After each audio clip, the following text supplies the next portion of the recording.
Welcome to this week's episode of the Modern Mentor Podcast. I'm your host, Rachel Cooke. Today's episode is all about how to cope with change at work without stressing out.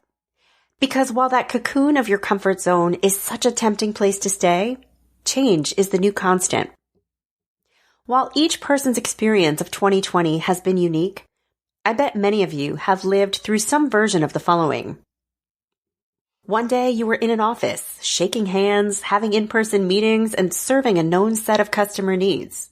And the next day, your home was your office, Zoom was your conference room, handshakes were lethal, and customer needs were being completely reinvented. Feel familiar? Prior to 2020, you could still get by as a great performer at work, even if you were a little resistant to change. But now, not so much. Change has become our everything. And if it's not something you naturally lean into, then the time has come to fix it. Stat. So if you're someone whose default has been, I don't want to learn this new system or process or way of engaging with customers, then get ready to be stretched. If you want your career to continue to soar, you're going to need to be able to roll with change. Resisting change is natural. If you find it hard to get comfortable with change, you're not alone. When my kids were babies, getting them to try new foods was an experience. After they spit spoon after spoon of strained peas or carrots back into my face, I talked to my pediatrician.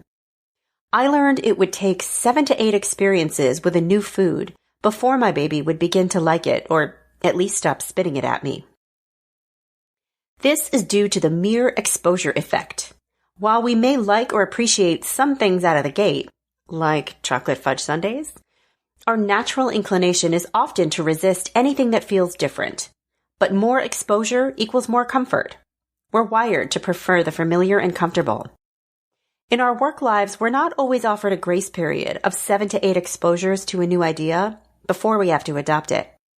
So let's talk about actions you can take to open your mind and expand your comfort zone with change. First, scope the change. Sometimes a change is coming can sound like the sky is falling, but usually the blue abyss above stays put. So let's start by putting the change into perspective. Your new boss just told you that you'll be reporting into a new team, or you're switching to a new people management system, or you'll be managing a new product or account. Before you panic, check the sky. Is it still there? Yeah, you're okay. Start by asking yourself what's really changing and what's staying the same. You may have a new boss or new relationships to manage, but your day-to-day responsibilities aren't shifting. You may have a new system to learn, but the data it's tracking, the reporting it offers, how different will they really be? Your skills will carry over. So start by putting some boundaries around the change. This should help you take a deep breath. Now let's charge ahead. Next, find your bright spots. When my kids, the spitters of pureed peas and carrots, began remote schooling this year, the change was all kinds of unwelcome. They missed their friends. Their new homeroom teacher, that would be me, was highly unqualified. Everything felt messed up. But I asked them to spend a few minutes finding and focusing on the bright spots, because every change has bits of sparkle. They came up with extra sleep. Don't we all need it? Jammies all day, and breakfast and lunch in bed, because yes, we have let go of the reins a bit here at my house. Maybe for you, it's the opportunity to add fluency in a new system to your resume, or to build your reputation with a new leader, team, or customer base. What's something you can get excited about? Big or small, focusing on bright spots helps you open your mind, readying it for the change ahead. Next, acknowledge the pains and challenges of the change.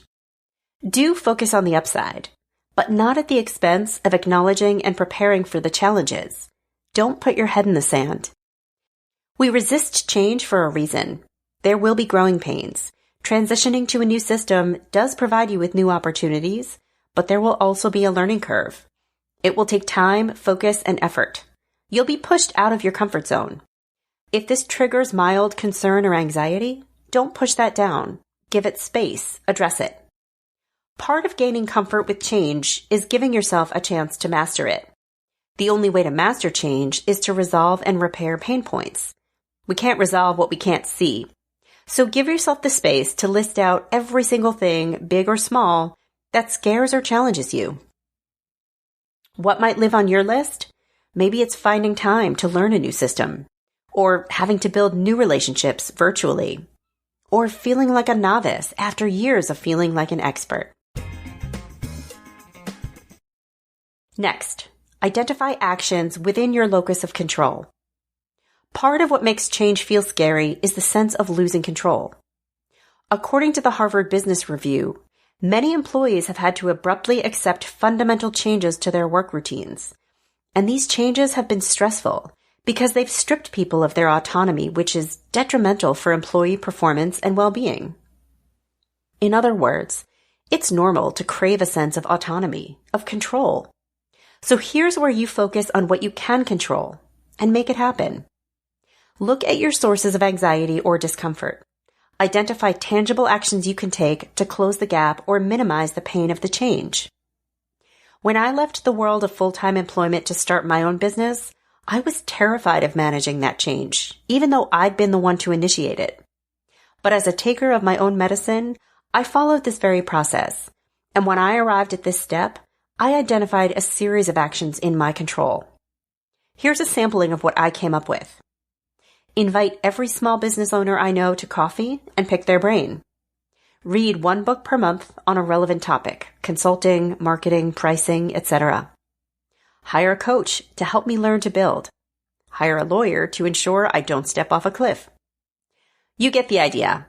I was stepping into the unknown, but by identifying a series of actions designed to get me incrementally closer to known, I was reestablishing a sense of autonomy and control.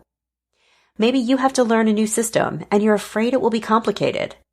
What steps can you take to close the gap? What can you control? And finally, commit positive change experiences to memory.